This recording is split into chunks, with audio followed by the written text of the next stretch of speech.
Hello दोस्तों, आशा करती हूँ आप सभी अच्छे होंगे।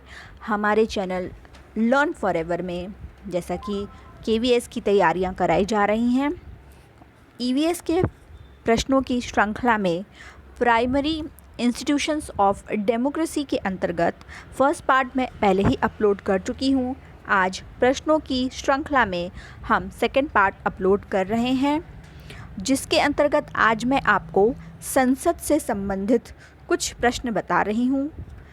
और हमने पहले पार्ट में जिस तरह से पढ़ा था, लोकतंत्र की प्राथमिक संस्थाएं हैं विधायिका, लेजिस्लेचर, कार्यपालिका, एग्जीक्यूटिव, न्यायपालिका, जुडिशरी।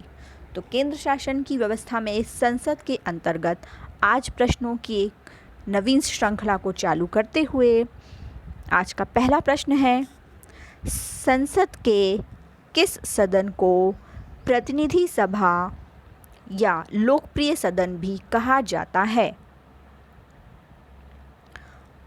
ए. लोकसभा को, बी. राज्यसभा को, सी. विधानसभा को, डी. विधान परिषद को। तो दोस्तों, आप कमेंट करके हमें अपने आंसर भी भेज सकते हैं।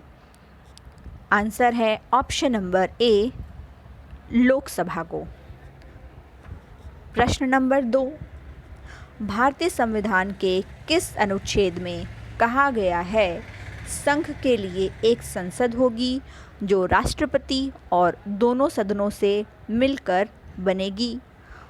ऑप्शन नंबर ए, अनुच्छेद 74, ऑप्शन नंबर बी, अनुच्छेद 79, ऑप्शन नंबर सी, अनुच्छेद 80, ऑप्शन नंबर डी, अनुच्छेद 85। तो दोस्तों, कमेंट करके बताइए। क्वेश्चन नंबर 2 का आंसर है ऑप्शन नंबर बी, अनुच्छेद 79। प्रश्न तीसरा, संसद को भंग करने में कौन सक्षम है? ऑप्शन नंबर ए, राष्ट्रपति, ऑप्शन नंबर बी, उपराष्ट्रपति, ऑप्शन नंबर सी, प्रधानमंत्री, ऑप्शन नंबर 4, राज्यपाल। और हमारा सही जवाब है राष्ट्रपति।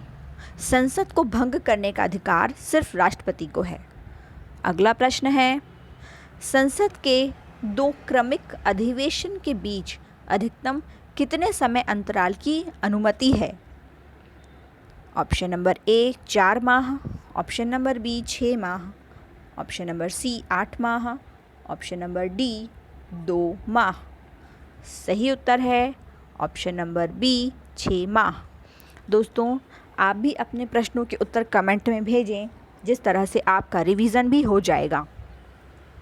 अगला प्रश्न है, संसद के दोनों सदनों का संयुक्त अधिवेशन आयोजित होता है? ऑप्शन नंबर ए,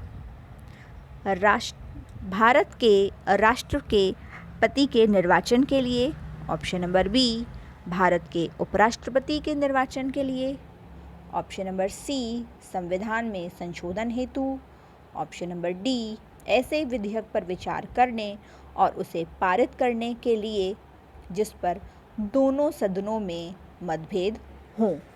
तो बताइए उत्तर क्या होगा इसका? आंसर है ऑप्शन नंबर डी। अगला प्रश्न है, स्वतंत्र भारत के संसदीय इतिहास में अभी तक कितनी बार संयुक्त बैठक बुलाई गई है? अर्थात संसद की संयुक्त अधिवेशन कितने बार अब तक हो चुका है? 2 बार, 3 बार, 4 बार या 5 बार? ऑप्शन हमें कमेंट कर ज़रूर भेजें दोस्तों, ताकि आपका भी रिवीजन होता चले। उत्तर है अब तक 3 बार। अगला प्रश्न है, संसद की कार्यवाही सूची में क्या होता है? तो संसद की जब कार्यवाही चालू होती है तो सबसे पहले क्या होता है?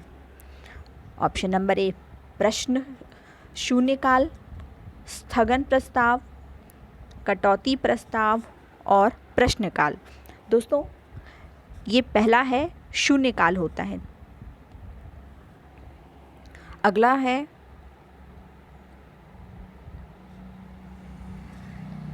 कौन सा विधेयक संसद के दोनों सदनों द्वारा अलग अलग विशेष बहुमत से पारित होना आवश्यक है? ऑप्शन नंबर ए साधारण विधेयक, ऑप्शन नंबर बी धन विधेयक, ऑप्शन नंबर सी वित्त विधेयक या ऑप्शन नंबर डी संविधान संशोधन। तो बताइए दोस्तों आंसर क्या होगा इसका? 9वें का आंसर है संविधान संशोधन विधेयक। हमारा अगला प्रश्न है, भारतीय राजनीतिक व्यवस्था में कार्यपालिका खालिस्तान के अधीन रहकर कार्य करती है। तो बताइए इस खालिस्तान में क्या आएगा? न्यायपालिका, विधानपालिका, चुनाव आयोग या संघ लोक सेवा आयोग। बताइए भारतीय राजनीतिक व्यवस्था में कार्यपालिका किसके अधीन रहकर कार्य करती है? उत्तर है न्यायपालिका के अधीन रहकर कार्य करती है। अगला प्रश्न है, भारत के संविधान की संसदीय प्रणाली कहाँ से ली गई है?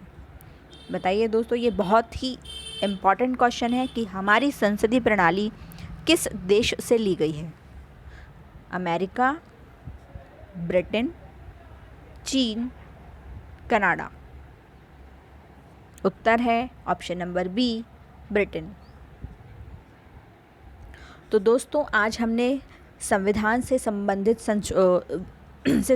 कुछ प्रश्न आपको संसद से संबंधित कुछ प्रश्न हमने अपलोड किए हैं और आपको ये सारे प्रश्न NCERT से लिए गए हैं जो कि हमारी तैयारी में बहुत ही मायने रखती है।